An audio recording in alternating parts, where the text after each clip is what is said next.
आदरणीय प्रधानमंत्री जी, पूज्य स्वामी अवधेशानंद जी महाराज, पूज्य स्वामी गोविंद गिरी जी महाराज,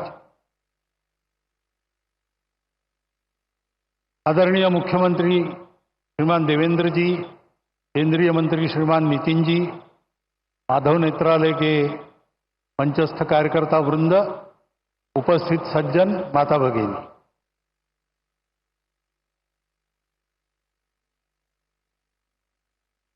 आज योग है। डॉक्टर साहब का जन्मदिन, वर्ष प्रतिपदा का सुमुहूर्त। डॉक्टर साहब जन्मे वो रविवार ही था। उनके बाद जिन्होंने संघ की बागडोर संभाली, पूजनीय श्री गुरु जी, उनके नाम का प्रकल्प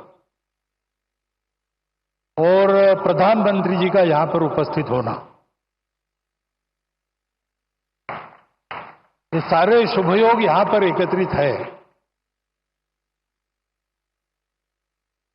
और ये सारे शुभयोग एकत्रित होते हैं तो उसके लिए तपस्या करनी पड़ती है। माधव नेत्रालय के कार्यकर्ताओं की गत अनेक वर्षों की तपस्या के हम सभी साक्षी हैं।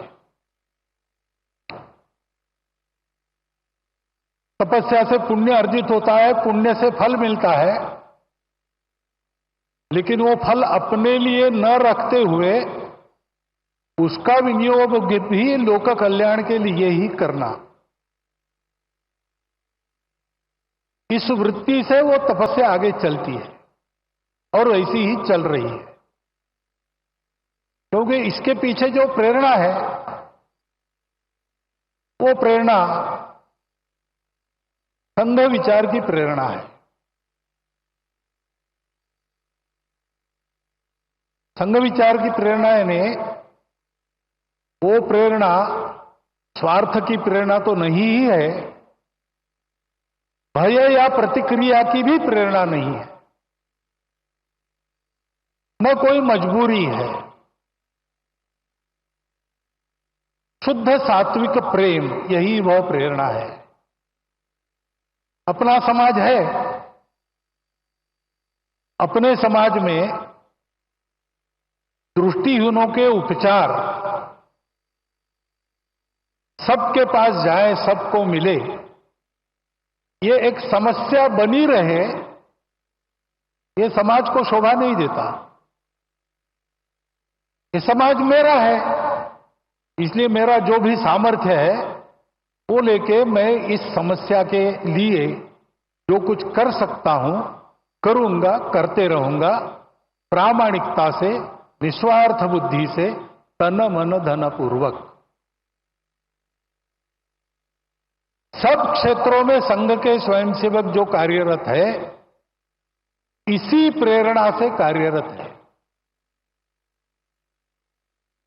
रामटेक की यात्रा में 1926 में यात्रा के सुव्यवस्थापन के लिए स्वयंसेवकों ने जो काम किया, वह भी इसी प्रेरणा से किया।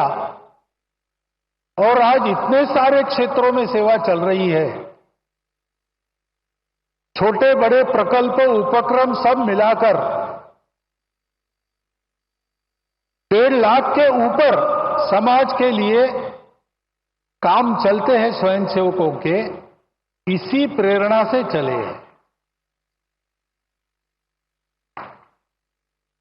यही प्रेरणा है वो स्वयंसेवकों को अपने लिए कुछ न चाहते हुए सबके लिए कष्ट करने की प्रेरणा देती है। बदले में कुछ भी नहीं चाहते, करते जाते हैं। ऐसी लंबी यात्रा के कारण समाज ने देखा परखा संघ के स्वयंसेवकों को और मान लिया। उसके फलस्वरूप अनुकूलता भी आई, बाधा भी दूर हुई, आगे बढ़ रहे हैं स्वयंसेवक, लेकिन ध्येय की वही दृष्टि कायम है। और ये सारे सेवा के काम दया भाव से नहीं चलते हैं। एक तो समाज के प्रति प्रेम है और दूसरे तो वास्तव में समाज में सबको ही दृष्टि देनी है। चर्म चक्षुओं की दृष्टि से संपन्न या उससे रहित ऐसे समाज के लोग दो प्रकार के हैं।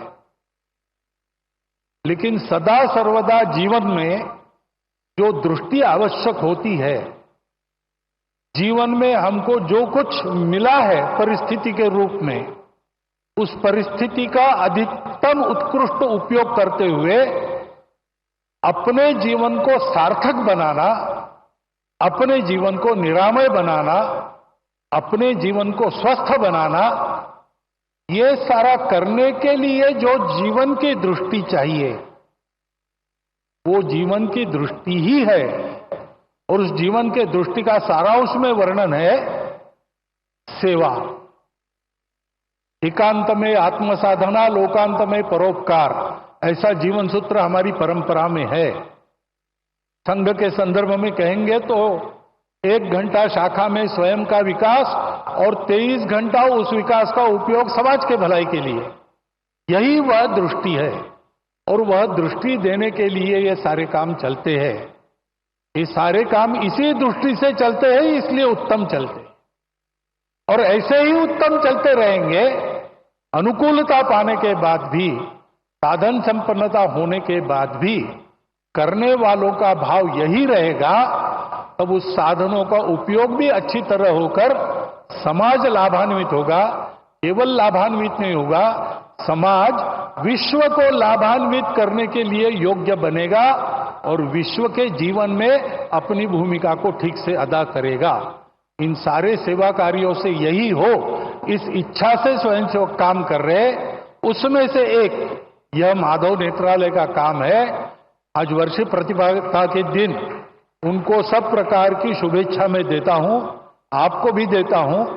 और आपके और माननीय प्रधानमंत्री जी के बीच ज्यादा खड़ा न रहते हुए, क्योंकि उनको सुनने की आज मुझे भी उत्सुकता है, मैं मेरे शब्द को विराम देता हूं।